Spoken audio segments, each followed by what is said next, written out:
Todo mundo conhece a Capcom, uma das gigantes do mundo dos jogos e dona de franquias como Resident Evil, Devil May Cry, Street Fighter, Monster Hunter e Mega Man. Dá pra dizer até que a Capcom hoje em dia tá vivendo sua renascença, revitalizando e trazendo jogos incríveis pra boa parte de suas franquias, como Resident Evil Requiem, a futura DLC Ascendance pro Monster Hunter Wilds e as que andam saindo pra Street Fighter 6, por exemplo, além de, adivinhem só, estarem produzindo mais um Mega Man. Pra quem acompanha essas coisas, não vai ser segredo que a Capcom teve sua época sombria, seus tempos difíceis, suas decisões questionáveis, e o que eu quero fazer aqui hoje é procurar entender essas decisões, o que a levou a tomá-las, o que estava acontecendo na indústria na época e como isso influenciou não só ela como um todo, mas especificamente também toda a franquia de Mega Man, e isso tudo a partir do Mega Man X5.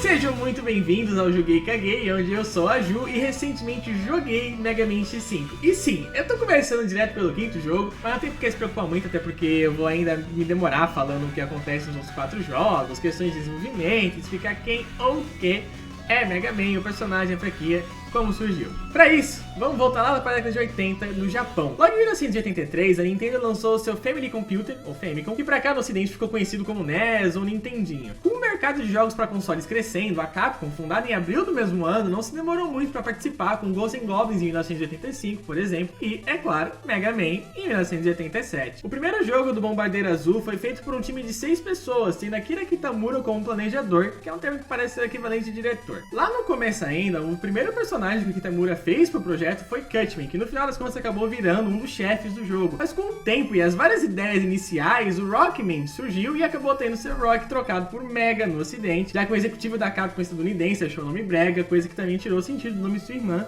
Ro. E assim nasceu o Mega Man. E seus planos originalmente eram de fazer um shoot'em up comum, coisa que não deu muito certo devido à programação detalhada de Nobuyuki Matsushima, que, junto das limitações da memória de um cartucho de Nintendinho, se provaria um problema para um jogo do gênero, e é por causa disso que Mega Man se tornou uma plataforma de ação, um run and gun, que seria um subgênero de jogos de tiro onde, como o nome diz, você corre e atira, além de também constar como um tipo de jogo de plataforma de ação de qualquer jeito, né? Esse primeiro jogo acompanhava o começo do grande conflito entre dois renomados cientistas, Thomas Light e Albert Willie, ou Ailey, que revolucionaram a robótica no ano de 20XX ou 2000XX com seus Robot Masters, robôs humanoides que têm um chip cognitivo muito avançado, mas não chegam ao ponto de terem livre-arbítrio completo. Mas aí, como toda boa dupla científica, eles tiveram opiniões conflitantes quanto ao trabalho que faziam, que levou o Willie a sequestrar os 6 robôs de Light, hackeá-los e botar em prática o seu primeiro de tantos planos para acabar com seu antigo amigo e dominar o mundo, é claro, né? Coisa básica. E vai ser daí que o Mega, ou o Rock, vai se oferecer para combater o Willie e salvar os outros Robot Masters, que são quase que seus irmãos. O jogo funcionava num sistema de fases que eram selecionadas por um menu, tendo 6 iniciais, cada uma com um tema e um chefe diferente, que dava uma habilidade especial ao Mega Man ao serem derrotados. A ideia era brincar com duas coisas. Primeiro, uma lógica pedra, papel e tesoura, onde cada chefe tem uma fraqueza específica, como por exemplo o Iceman sendo fraco contra o Thunder Beam, a arma do Elecman. E segundo, referenciar Ninja Captor, uma série de tokusatsu dos anos 70, onde os personagens tinham fantasias de cores diferentes e capacetes com símbolos diferentes, pela mecânica da mudança de cor quando o Mega Man troca entre as armas. Depois dessas 6 fases viriam as 4 últimas do castelo do Willie, que teriam novos chefes e um eventual boss rush contra todos os Robot Masters anteriores até a luta final contra o Doutor. Vale notar que esse modelo foi mudando com o decorrer dos jogos, com alguns espalhando as segundas lutas contra os primeiros chefes entre as fases do calabouço final, além de que 8 ao invés de 6 tenha se tornado padrão, até porque só não teve mais do que isso pelas limitações do Nintendinho. Depois de 6 jogos da série clássica no decorrer da vida do Nintendinho, a Capcom decidiu que era hora de dar o próximo passo gráfico para a franquia, alcançando 16 bits com Mega Man X no Super Nintendo em 1993, que foi inclusive o mesmo ano em que eles lançaram o Mega Man 6 no console mais velho. E é agora que, pro povo que conhece Mega Man e tava esperando, eu vou precisar falar do Keiji Inafune. O Inafune trabalhou na franquia desde o primeiro jogo e, ao contrário do que muitos por aqui no ocidente pensam, pelo menos, e eu tô me incluindo nessa,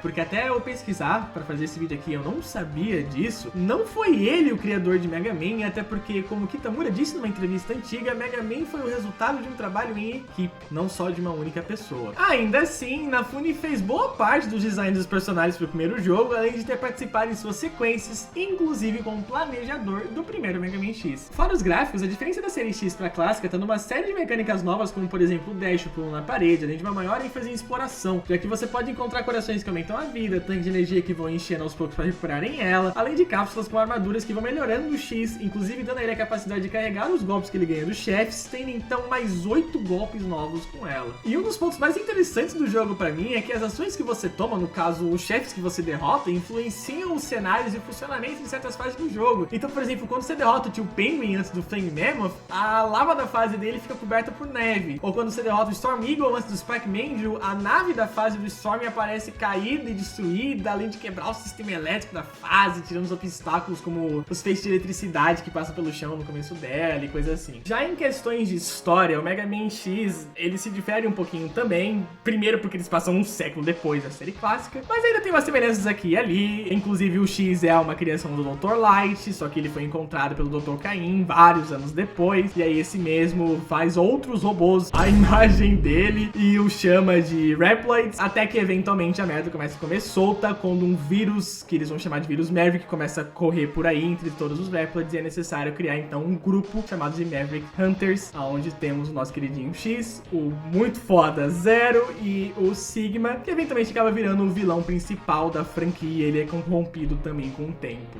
Enfim, a Fórmula X se provou um sucesso e depois de 3 jogos do Super Nintendo, a Capcom viu a vinda do PS1 em 94 como mais uma oportunidade pro Mega Man, querendo um jogo da série X no console. E ainda a gente teve Mega Man X4 em 1997, surpreendendo todo mundo com seus lindos 32 bits, a possibilidade de jogar com o Zero no jogo todo e, é claro... No, this isn't happening! There's no reason for me to go on! What am I fighting for? A sua dublagem é horrível. Mas eu quero falar um pouquinho mais dele depois, então vamos pro jogo do vídeo. O Mega Man X5. Lançado lá no ano 2000, o X5 teve como diretor o Koji Okuhara e Toyozumi Sakai e Akiteru Naka como planejadores. E ele acompanha os Maverick Hunters em mais uma de suas incessantes batalhas. Já falando logo do jogo, vale mencionar que ele tem um sistema de dificuldade fácil, normal e extreme, coisa que acaba mudando o funcionamento de alguma das mecânicas. Mas seja com o X ou com o Zero, o jogo nos manda para sua fase introdutória, que se passa numa rodovia e serve de tutorial, onde praticamente tudo é explicado pela Alia, a operadora dos Maverick Hunters que nos acompanha nas fases desse jogo. Aí aquele primeiro inimigo ali já apareceu antes lá na fase inicial do Mega Man X1, que também era uma rodovia. Antes de chegarmos no primeiro chefe, nós passamos por essa parte com a estátua no fundo, que sempre foi algo que me agradou muito, inclusive. Eu gosto de ver como eles lidavam com essas limitações na época, sabe? O jeito que a estátua fica tentando acompanhar a câmera enquanto a gente entra na sala, sabe? Pra dizer que ela tá no fundo do cenário, a gente precisa chegar ali, né? Tem até a perspectiva exata, não sei o termo certo, mas enfim, é algo muito especial pra mim. E é nessa mesma estátua que encontra a inesperadíssima causa do problema da história desse jogo, o Sigma. Logo depois de X conversar com o Zero todo acabado sobre o Sigma, escutando que agora ele é 100% vírus, algo que você não pode ver nem ler, mas sentir, o Ditukuji aparece de dentro da estátua, nessa forma de cabeça gigante, e começa a luta de chefe. Com o Sigma derrotado, seu plano entra em ação. Os vários Reploids por todo o mundo são infectados com seu vírus e, para piorar, a colônia espacial Eurásia tá em rumo para colidir com a Terra, coisa que vai levar só 16 horas. Cabe então ao X, Zero, Alia, Cygnus e Douglas, o maior concorrente, o melhor personagem da franquia, ou pelo menos melhor nome, a impedir a queda da Eurásia, tendo como plano A atirar nela com um grande canhão e como plano B colidir diretamente com ela com uma nave espacial numa missão suicida. Para isso, X e o Zero precisarão enfrentar os 8 Mavericks da vez, onde os 4 primeiros têm as peças necessárias para consertar o canhão Enigma e os outros 4 as peças para a nave. Notem então como, por mais simples que seja, essa decisão narrativa dá mais sentido às lutas contra os 8 chefes, já que por mais que eles nos dê a liberdade para escolher qualquer um dos 8 e conseguir as peças que tiverem, enquanto o plano A estiver em curso, ter as peças para a nave não fará os personagens pularem direto pro plano B. E isso descamba em várias das mecânicas principais do jogo. Cada tentativa em uma fase conta uma das 16 horas até a colisão. Ao contrário dos jogos anteriores, o X agora conta com 2 armaduras para desbloquear no decorrer das fases, sendo elas a Falcon e a Guia Armor, e aí é uma mais focada em movimentação, podendo inclusive voar um pouco, e a outra mais barra pesada, não conseguindo usar as armas do chefe, sendo um tiro que dissipa no ar depois de um tempo, mas com um ataque especial próprio, o Giga Attack, além de poder andar nos espinhos sem levar dano algum, no caso sem morrer, né? E isso tudo ainda também com o X podendo usar a Fourth Armor, que é a que ele usava lá no Mega Man X4. E mesmo com uma tela de seleção de personagem logo antes da primeira fase, o jogo, com esse tanto de diferentes formas de usar um personagem, deixa a gente escolher eles todos antes de selecionar uma fase. Então eu posso usar o X com a Fourth Armor, com a Guia Armor, com a Falcon Armor, ou até mesmo o Zero, independente independentemente de quem eu escolhi primeiro ou logo quando o jogo começou. E já que estamos falando de fases, eu vou logo apresentar os chefes antes de começar a falar mais sobre elas, e é importante notar, inclusive, que cada um deles tem 2 nomes. Sim, 2 nomes. O Duff McWhaley, por exemplo, também é conhecido por Tidal Whale. E isso porque quando localizaram o jogo inicialmente, eles decidiram referenciar Guns N' Roses. Então todos eles têm uma versão que referencia o nome de um membro da banda, e a versão realmente intencional do jogo tá passando na tela aí. Eu não vou falar um por um não, é muito nome, muito nome, muito nome. Mas indo pras fases, eu vou seguir a mesma ordem que eu segui aí, mostrando cada um dos chefes pra vocês. Então a fase do Tidal Whale, que inclusive tem uma música muito boa, assim como toda a trilha sonora desse jogo, você pode ter certeza. Eu vou comentar a trilha sonora desse jogo de novo, que inclusive, na realidade, é um remix da música da fase do Bubble Crab lá do Mega Man X2. Dá uma olhada.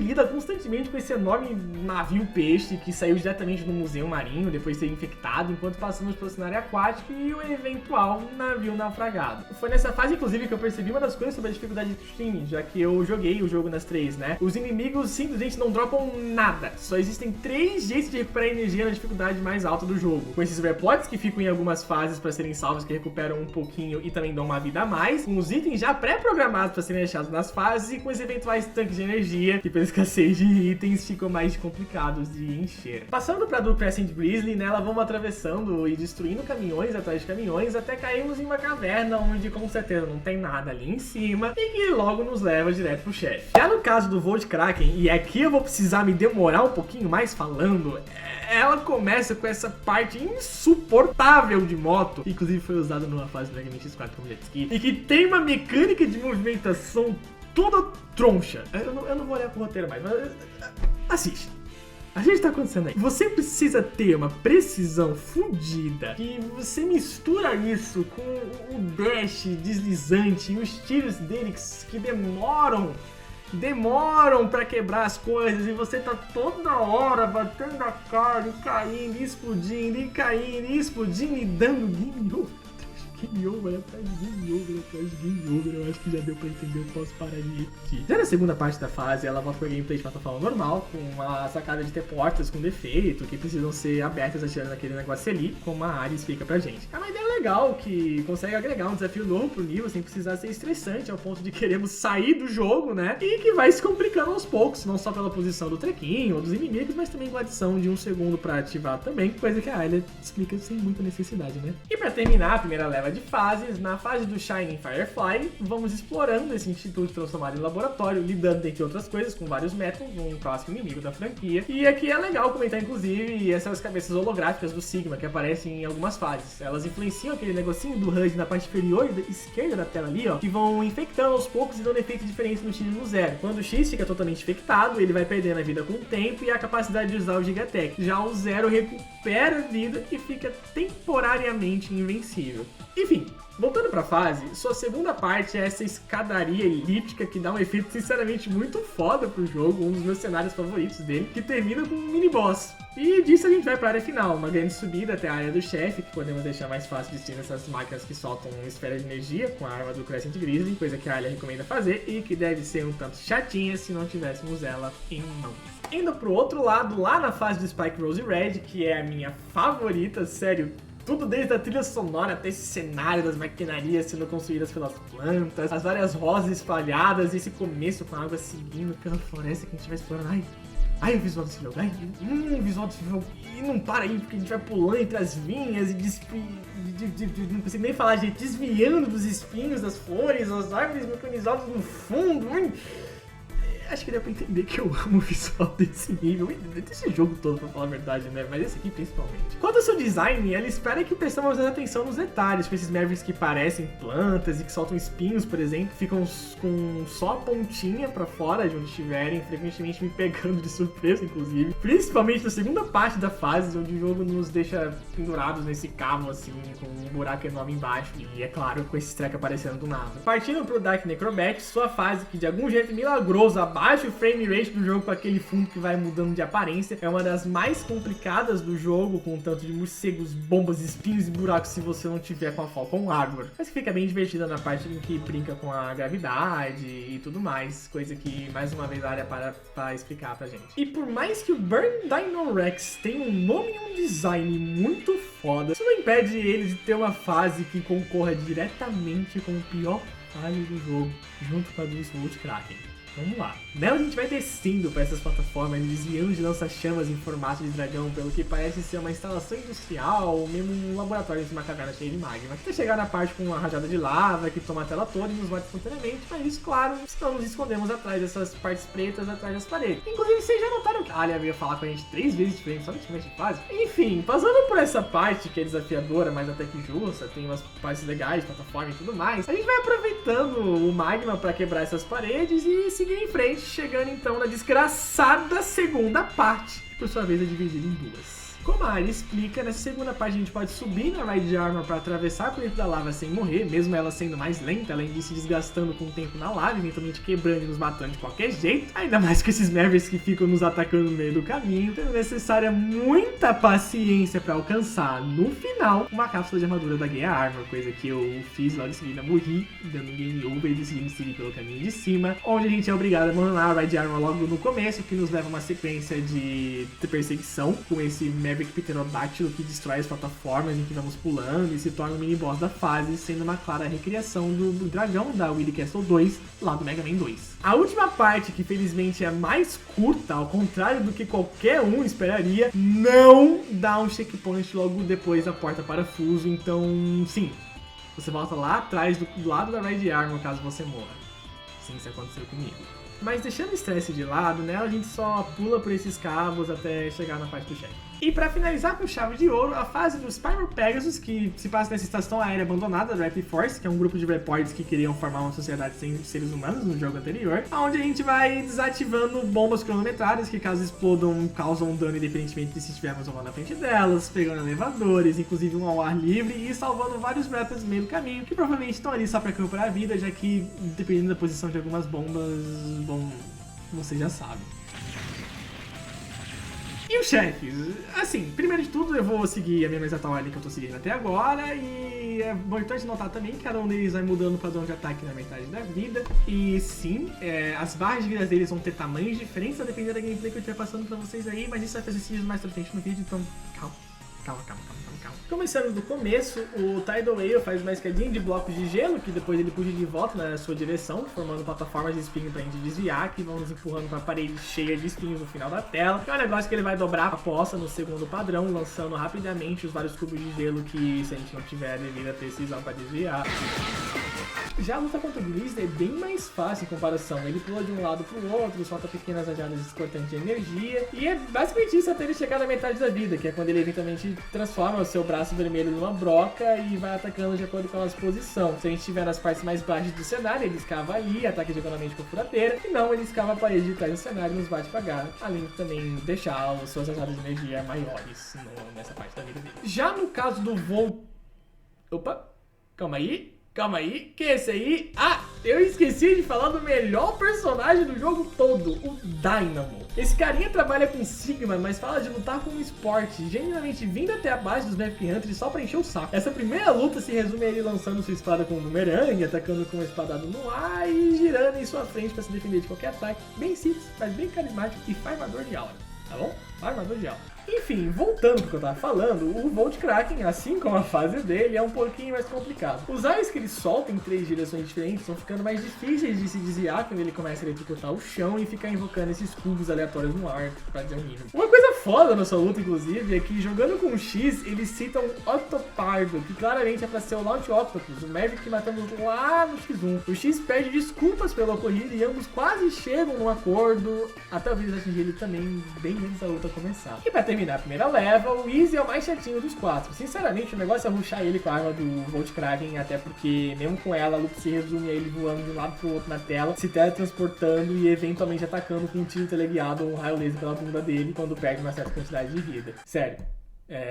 É só isso, chefe. Não é um chefe divertido. Já do outro lado da coisa, o Spike Rose Red sinceramente parece ter uma maior variedade de ataques, lançando uma bola de espinhos que fica ficando pela sala, criando clones, nos prendendo com suas vinhas e fazendo pétalas vermelhas caindo do céu quando a vida dele fica mais baixa. E pra quem jogou Mega Man 7, o deck Necrobat é basicamente o novo Shademan. Sério, pra além da temática de vampiro e a coloração roxa, ele tem um ataque hipersônico que pode até agarrar o personagem igual o Shademan fazia. Já quanto ao resto da luta, ela se resume a invocando esses morcegos enquanto voa pra lá e pra cá, e eles vão atacando a gente, é basicamente isso daí.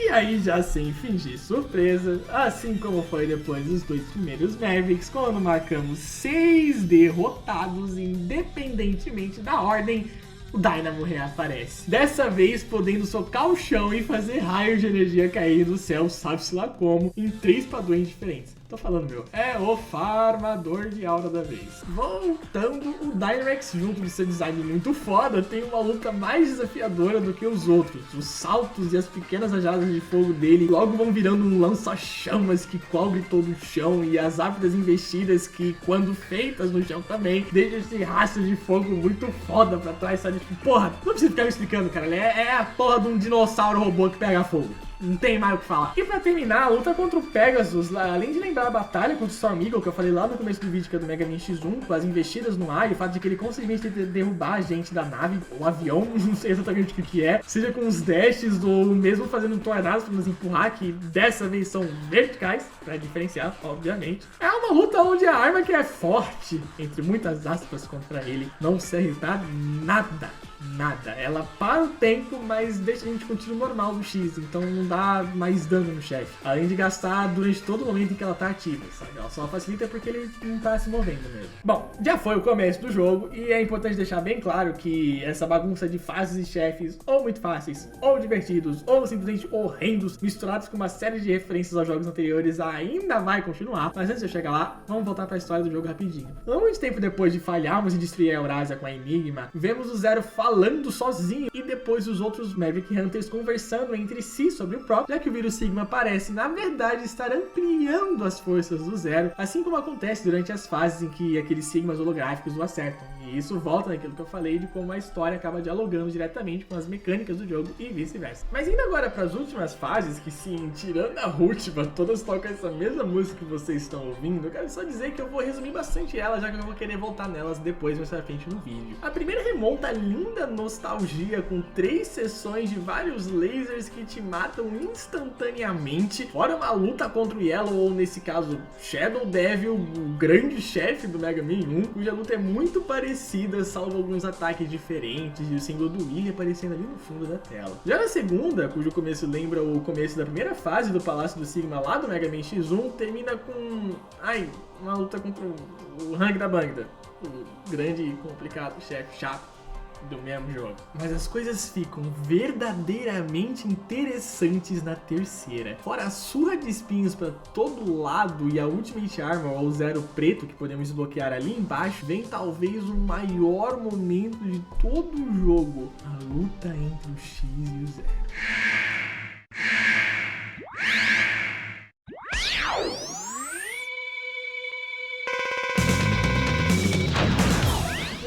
Eu demorei sérios 9 minutos pra passar essa porra dessa luta, com o Zero tacando a espada pra tudo quanto que é lado, e esses tiros com o canhão dele, é difícil de desviar, e eu morri um monte de vezes, e essa trilha sonora é tão linda.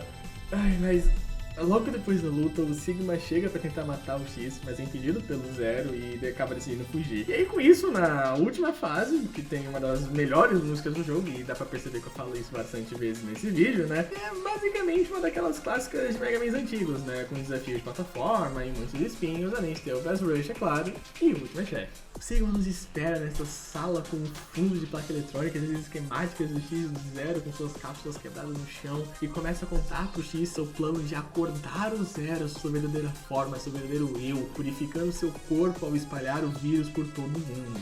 E com isso explicado, temos a primeira fase da luta. Aqui o Sigma primeiro ataca com um dash que logo vira um golpe tal qual que ele fazia lá no Mega Man X1, pulando de parede em parede. Ele também solta rajada de energia e invoca um escudo feito por 3 hologramas que precisamos destruir, pelo menos um, pra acertá-lo até eventualmente chegar na metade da sua vida e atacar com essa maravilha de ataque triplo cortante que é difícil, que só desgraça desviar, e junto com o fato de que dá game over na sua segunda forma nos manda de volta pra primeira, foi um dos motivos de eu levar mais ou menos 1 hora para passar desse chefe. Com a primeira forma derrotada, Sigma ressurge em um novo, incompleto e enorme corpo, o qual diz ter sido construído por um novo aliado, um que, além de ter feito outros robôs no passado e ter um elevado conhecimento de robótica, conhece Zero e já foi aliado de X, mas hoje o detesta. E pra quem já não tava óbvio por tudo que o jogo mostra, ele tá falando do grande Dr. Wily, também conhecido como criador de Zero, o primeiro Maverick.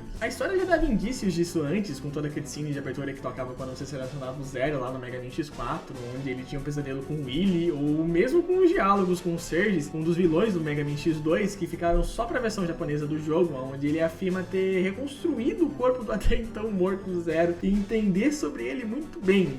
E fora que com esse design dele e as outras frases onde ele cita o Light, Samus, X de Mega Man, surgiu a teoria de que talvez ele fosse o próprio Wily, inclusive. E se isso tudo já não bastasse, no jogo de arcade Mega Man 2 The Power Fighters de 1996, o próprio Wily já mostrava e dizia com todas as letras que estava construindo Zero. E Serges inclusive remonta o Reploid seguindo essa planta aí, viu? E é aí então que, nesse chefe que parece referência ao Gama de Mega Man 3, ao som dessa épica música de última batalha de série, que lutamos contra esse Sigma de braços voadores, rajadas voadoras, corpo holográfico e hitbox só na testa. Quando seus braços estão fora de cena, ele ataca com rajadas de energia que nos seguem um pouco pela tela direto da sua testa e, quando com pouca vida, complica tudo com esses malditos blocos roxos, mas nada para o Reploid número 1.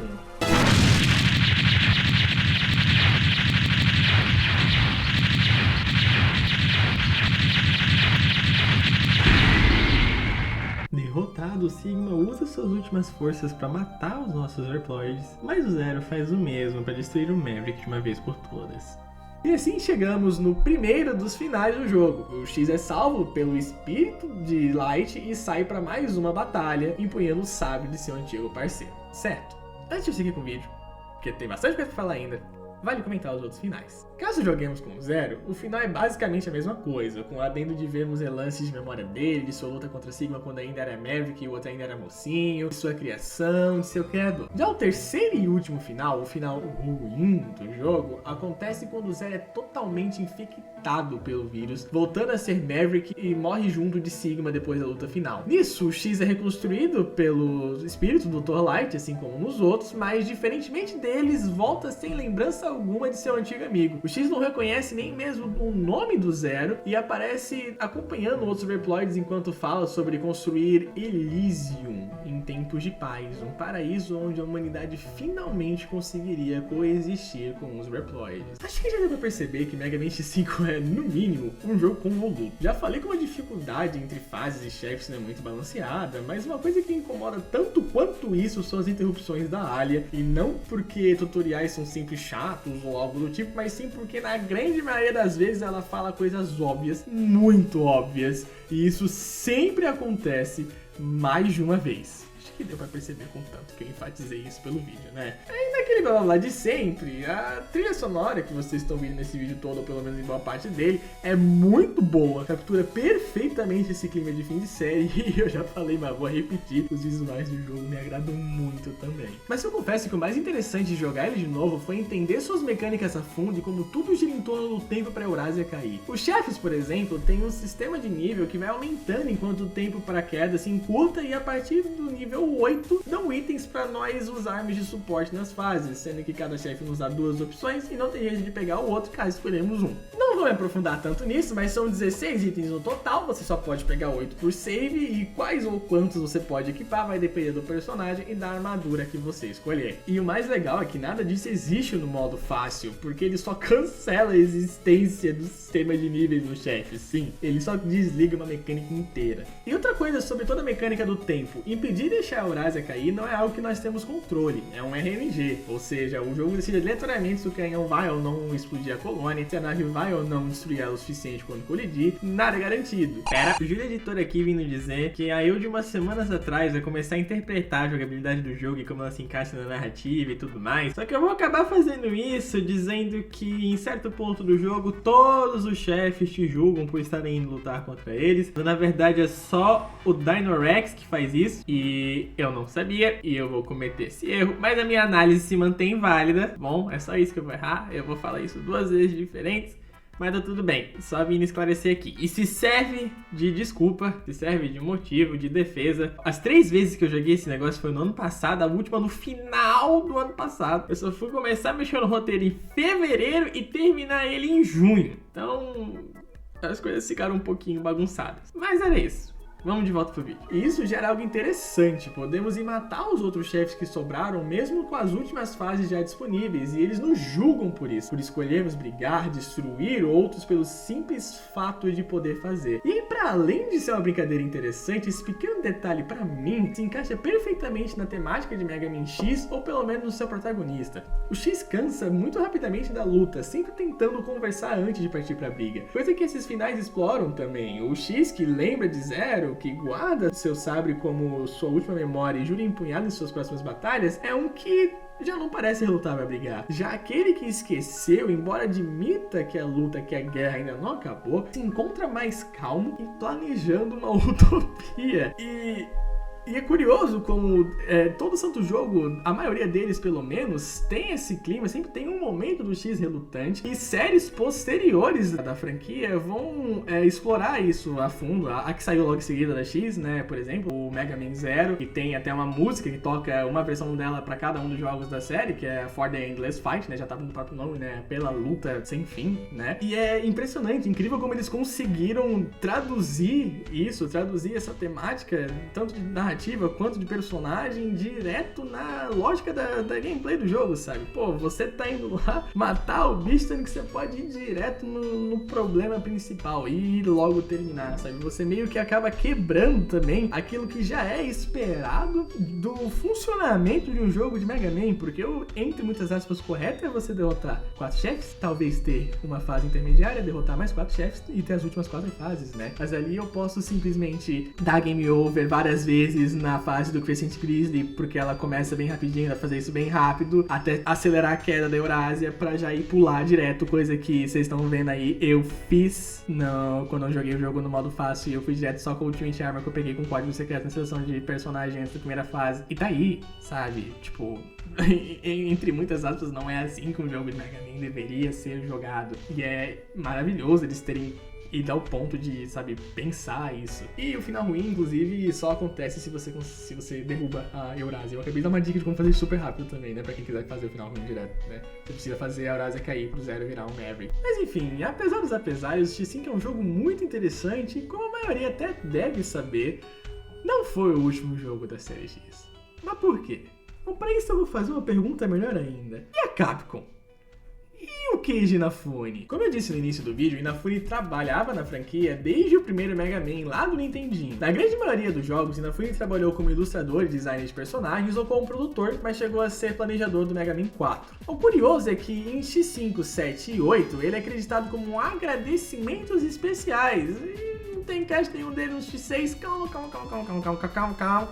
vamos chegar lá. Lembra de como até antes de eu começar a pesquisar pra fazer esse vídeo, eu acreditava que ele tinha criado o Mega Man? Então, em 2007, o Inafune deu uma entrevista onde ele negava esse fato, dizendo: eu costumo ser chamado de pai do Mega Man, mas na verdade seu design já tinha sido feito quando me juntei à Capcom. Meu mentor, que era o designer do Mega Man original, tinha um conceito básico de como o Mega Man deveria se parecer, então eu só fiz metade do trabalho em criar ele. Eu não cheguei a fazer um design completo de protagonista de Mega Man do começo até o 0. Lá quando o Super Nintendo tava saindo, me pediram pra fazer um redesign pro Mega Man, então eu fiz esse personagem, mas eu percebi que esse design não seria aceito como Mega Man, então eu pedi para outro designer criar um novo Mega Man e trabalhei em Zero para lançá-lo como outro protagonista que roubaria a cena. Sim, Inafune pensou o Zero como protagonista da série X desde o começo. E você pode estar pensando, mas Ju, você mesmo já sabia disso? E sim, não sei como você sabe, mas eu já sabia disso. Mas a questão é, o Inafune realizou seu sonho em 2002 com o lançamento de Mega Man Zero pro Game Boy Advance, quase 2 anos depois de Mega Man X5. Ele foi produtor e supervisionou e guiou a equipe de desenvolvimento da Inti Creates, que estava trabalhando e trabalhou com a Capcom no projeto e em suas sequências. O Mega Man Zero, que eu ainda pretendo fazer vídeo um dia inclusive, segue o mundo pós-guerra dos Mavericks e atualmente na guerra dos Cyber Elves, que não é o meu foco explicar aqui. O importante é, nele controlamos Zero, passamos por Neo Arcade, uma cidade onde humanos e Reploids já coexistiram em paz e, eventualmente, lutamos contra X, no caso, uma cópia dele. Notaram? O nome pode até ter mudado, mas Neo Arcade é o que X chamou de Elysium no X5. O tal final ruim é o que levou a série que serviu de continuação da franquia e que realizou o sonho de Inafune de ter Zero como protagonista. E não é à toa que uma das poucas coisas que sabemos sobre o desenvolvimento do X5 e o envolvimento dele com o jogo é que ele pediu para que a equipe só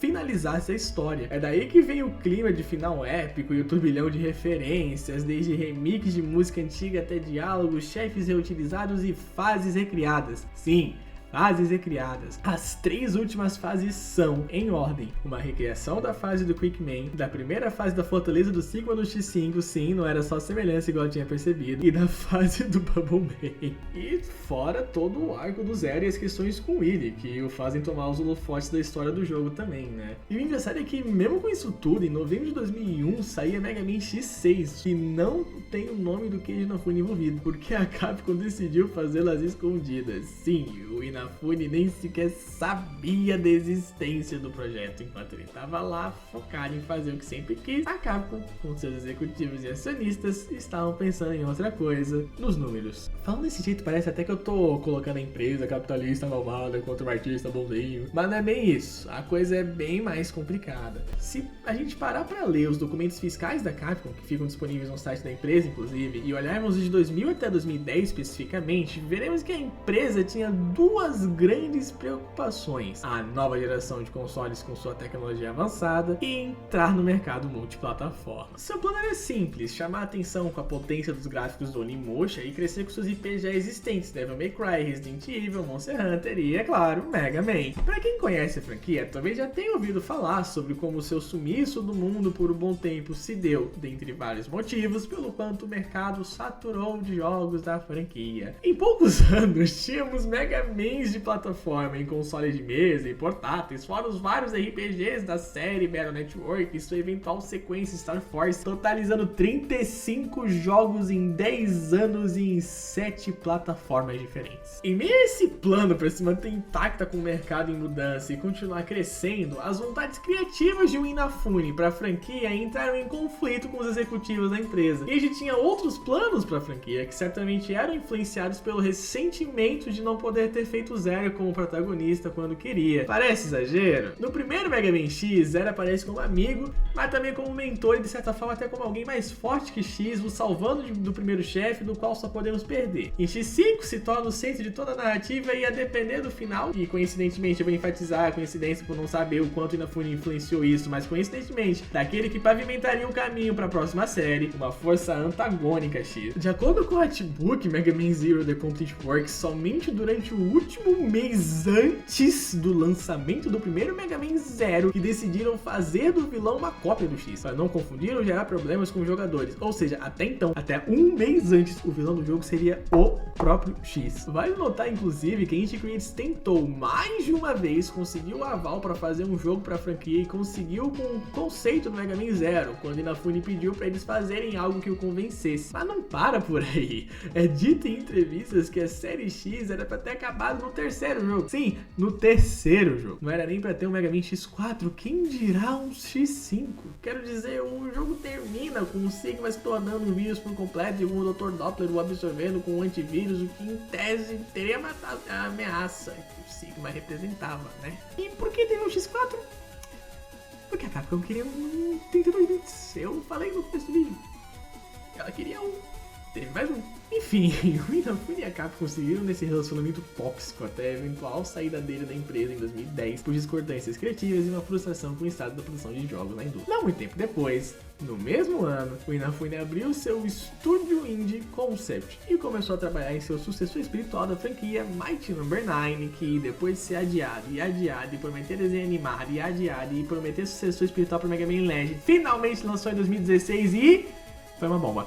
Não vou me demorar nisso, mas foi ao ponto de não ter rolado desenho nem o novo Legends e a Concept também não existe mais. A verdade é que, talvez, lá no fundo, o Inafune era mais um ótimo designer de personagens que, sim, foi um dos criadores de Mega Man, um dos responsáveis por toda a franquia, mas que talvez só não fosse um joguinista tão bom. E é essa mistura de vontade criativa, fama e até mesmo ressentimento que o levou até aqui e o que diferencia de figuras como Kojima ou Miyazaki. Mas e a Capcom? O que tá rolando na Capsule Computer? Pra começar, o Capsule no nome vem de como eles chamavam os arcades de cápsulas de diversão ou cheias de diversão que logo no final da década de 90 pro começo dos anos 2000 começaram a morrer aos poucos. Logo no documento fiscal do ano 2000, eles já falam como as vendas dos jogos de arcade caíram em 25,2% na época e as coisas não melhoraram tanto nos anos seguintes, mesmo com a estratégia do Video Game Day de fazer eventos anuais nos estabelecimentos com suas máquinas. Ao mesmo tempo, a Capcom começou a tentar se garantir no mercado multiplataforma, em especial com seus jogos blockbusters, entre eles Resident Evil e, de novo, Mega Man. Nessa brincadeira, como eu falei um tempinho atrás, tivemos entre 2000 e 2010 35 jogos de Mega Man que, com o tempo, mais tiveram vendas estáveis e, como esperado, do que grandes quebras de expectativas, do contrário de Resident Evil 4 ter sido o sucesso que estrondoso que foi, por exemplo. De certa forma, então, a Capcom vinha procurando de toda maneira possível, a um ponto de considerar um filme de Onimusha e de aproveitar ao máximo o anime de Mega Man Battle Network, expandir o seu alcance enquanto tentava lidar com o mercado de arcades cada vez mais nichado e que, se formos olhar os gráficos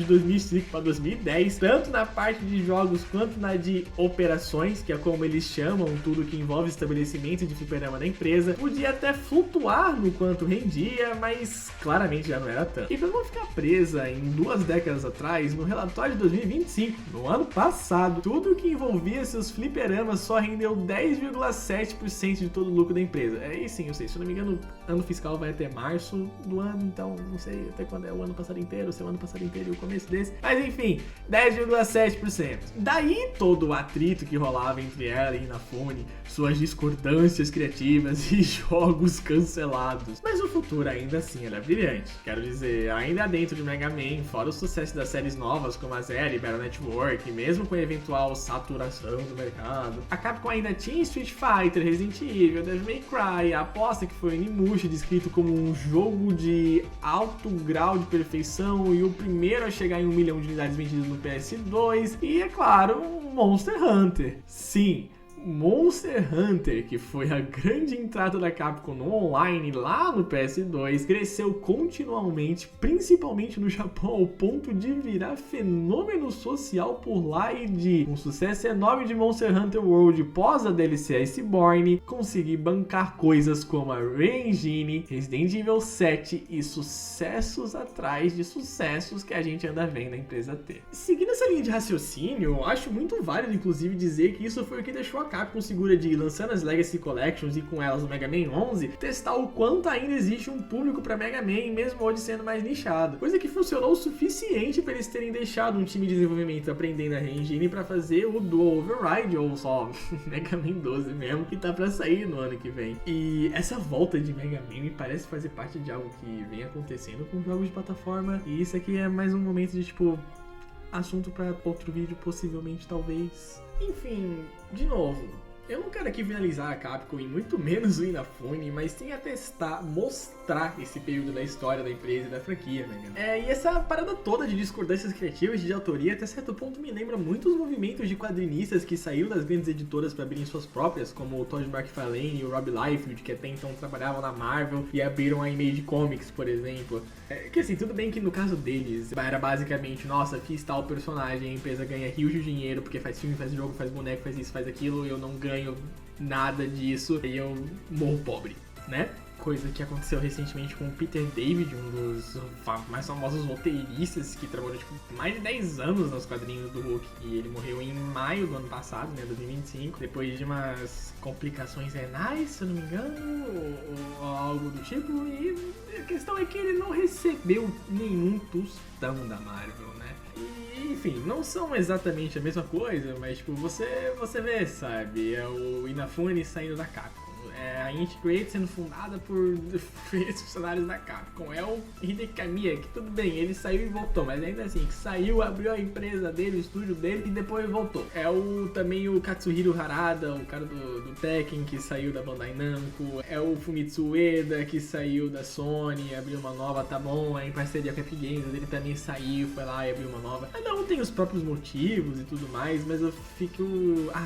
tem o Kojima, né? O caso mais gritante de todos eles com a Konami. Cada um tem os vários motivos, mas assim, é uma coincidência, talvez, de certa forma, né? Mas eu acho que é algo que acaba aproximando, pelo menos são fatos históricos coincidentes, assim, que acabam aproximando quadrinhos de jogos mais uma vez, sabe? Pra além de serem formas de arte que surgiram no capitalismo e que são quase que perpetualmente enxergadas como produto e tudo mais, tem essa dificuldade, né, de enxergar como arte, a depender. E é curioso, que é mais um ponto que dá pra aproximar as duas coisas. Mas no fundo eu acho que é isso, sabe? Tipo, eu falei tanta coisa que eu não tô sabendo como finalizar isso aqui direito. O Mega Man X5 é um jogo com falha, sim, mas é um jogo ainda divertido, é um jogo bom. Não que ele tenha que ser divertido pra ser bom, mas ele é um bom jogo. Ele sabe dialogar a jogabilidade com a narrativa, com o tema, e é tudo tão... eu já falei o vídeo inteiro sobre isso. E ele é produto de uma época complicada, de uma pessoa querendo impor sua visão sobre uma franquia e que ele não tinha total controle, até porque era de uma empresa que precisava se manter intacta e estar com o seu mercado principal, assim, por mais que não fosse o mais rentável, mas o mercado que trouxe a empresa à vida, morrendo, né? E aí isso levou a franquia a quase acabar, mas voltou, tá voltando. Mega Man 12 tá vindo aí. É curioso assim, quando a gente para e analisa e vê, né, o que tava acontecendo, por que essas decisões foram tomadas, e eu joguei esse negócio de novo e eu fiquei pensando nisso tudo, porque a história toda já sabia em partes, mas saber ela a fundo foi outra coisa. E eu espero que tenha sido interessante pra vocês de alguma forma, porque eu estou aqui falando há quase 50 minutos. Quase não, há 50 minutos. Não diretos, mas eu tenho 50 minutos de coisa bruta gravada aqui. Isso é a primeira vez que isso acontece. E é isso. É isso. Eu espero que vocês tenham gostado. Eu pretendo sim voltar em algum momento com cada uma das vários temas que eu falei que talvez possam voltar com vídeos aqui no canal. Mas eu ainda assim peço pra vocês comentarem sugestões, não só de vídeos ou de jogos pra eu comentar, ou de casos desse tipo pra eu comentar, mas também de que tipo de vídeos, sabe? Se mais coisas analisando jogabilidade, seja no sentido de design mesmo, seja no sentido de como ela dialoga com o resto das coisas. Enfim, comentem aquele clichê básico, curtem, não sei. Enfim, compartilhem e eu acho que é isso. Até a próxima, gente.